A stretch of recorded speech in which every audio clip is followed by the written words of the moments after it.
मुहम्मदुन अबा अहादिम मिर रिजालिकुम वलाकिर रसूलुल्लाहि व खातमन नबिय्यीन व कानल्लाहु बिकुल्लि शैइन अलीमा। सदकल्लाहु मौलाना अज़ीम। फरमाने मुस्तफ़ा सल्लल्लाहु अलैहि वसल्लम है कि अना खातमुन नबिय्यीन ला नबी बादी। जनाब स्पीकर, आज आपके तवस्सुत से मैं यहाँ पर कोई पार्टीज़म की बात नहीं करूँगा।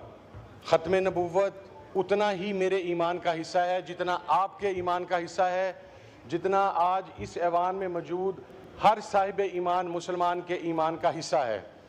आईने पाकिस्तान के अंदर वाज़िह तौर पर यह चीज़ दर्ज है कि जो मरज़ई अहमदीज़ हैं वो किसी भी जगह पर हम उनकी इबादत गाह को मस्जिद नहीं कह सकते, उनकी किताब को कुरान नहीं कह सकते, और वो किसी भी जगह पर ऐसा फेल सरजद नहीं कर सकते जो शायर इस्लाम से शामिल हो। जनाब वाला, ये एक केस हुआ, उस वक़्त मेरे से पहले चेयरमैन पंजाब कुरान बोर्ड थे मौलाना गुलाम मोहम्मद शालवी, अल्लाह उनकी कब्र पर रहमत नाज़िल फरमाए, कोविड की वजह से इस दुनिया से चले गए। और उसके बाद एक इंसिडेंट हुआ और हमें इतला मिली कि एक जगह के ऊपर कुरान पाक तहरीफ शुदा सूरत के अंदर और तहरीफ शुदा तर्जमा के साथ प्रिंट और पब्लिश हो रहा है। According to the Punjab Quran board act, जो नॉन मुस्लिम्स हैं न वो कुरान पाक की प्रिंटिंग कर सकते हैं न वो कुरान पाक की पब्लिशिंग कर सकते हैं। जनाब आला, उस फैसला के ऊपर वो मटेरियल भी वहाँ से जब्त किया गया। उसके बाद प्रॉपर FIR 295C की लॉन्च हुई। सेशन कोर्ट में ये मुबारक सानी का केस गया, वहाँ से उसकी ज़मानत जो है वो रद्द हुई। उसके बाद हाई कोर्ट के अंदर वो केस गया और उसकी ज़मानत वहाँ से रद्द हुई। उसके बाद हमारी सुप्रीम कोर्ट के अंदर वो केस आया, पहले उसकी ज़मानत अलाउ की गई और रिव्यू पिटीशन के अंदर ये वहाँ पर बात की गई जो कि पाकिस्तान के आइन को रीराइट करने के मुतरादिफ है, जो हमारे करोड़ों मुसलमानों के जज्बात से खेलने के मुतरादिफ है। हमारी सीटें, हमारी इज्जतें, हमारी जान माल, हमारी सियासी वाबस्तगियाँ, ये सब जूते की नोक पर हैं जहाँ पर नबी पाक सल्लल्लाहु अलैहि वसल्लम की हुर्मत की बात आती है। जनाबे वाला, वहाँ पर यह बात की गई कि वो अपनी बिल्डिंग के अंदर, अपनी चार दीवारी के अंदर अपनी मर्जी से कोई भी चीज़ वो वहाँ पर पेश कर सकते हैं और उसकी बात कर सकते हैं। मैं सवाल पूछता हूँ अपनी सुप्रीम कोर्ट ऑफ पाकिस्तान के जजी से कि जनाबे वाला मुझे ये बताएं कि हम सब बाशऊर मुसलमान हैं और हमारे यहाँ किसी को काफिर करार देना, किसी के ऊपर फतवे लगाना और किसी की तौहीन करने की इजाज़त नहीं है।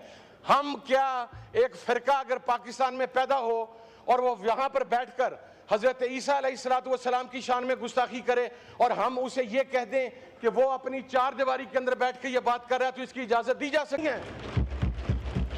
295C सिर्फ नबी पाक सल्लल्लाहु अलैहि वसल्लम की हुर्मत की ज़ामिन नहीं है या उसको तहफ़्फ़ुज़ नहीं देती, बल्कि 295C 1,24,000 कमोवेश अंबिया और मुरसलीन में से हर एक की उसी तरह हुर्मत की हिफाजत करती है जिस तरह नबी पाक सल्लल्लाहु अलैहि वसल्लम की हुर्मत की हिफाजत की जाती है।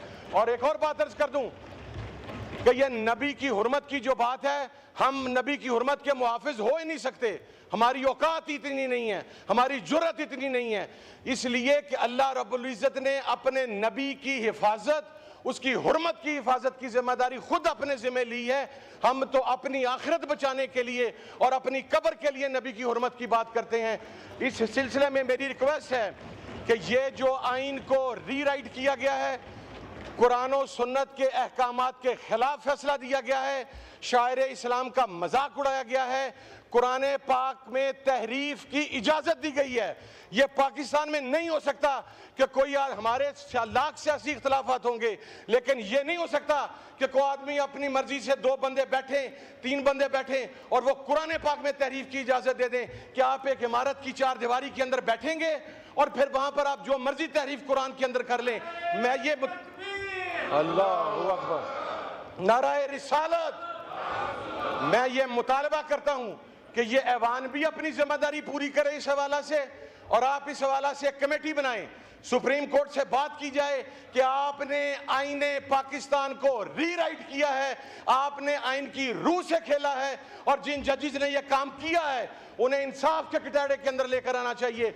और मैं ये सुप्रीम कोर्ट ऑफ पाकिस्तान से भी रिक्वेस्ट करूंगा कि आप अपने फैसले के ऊपर नजरसानी करें जनाबे वाला।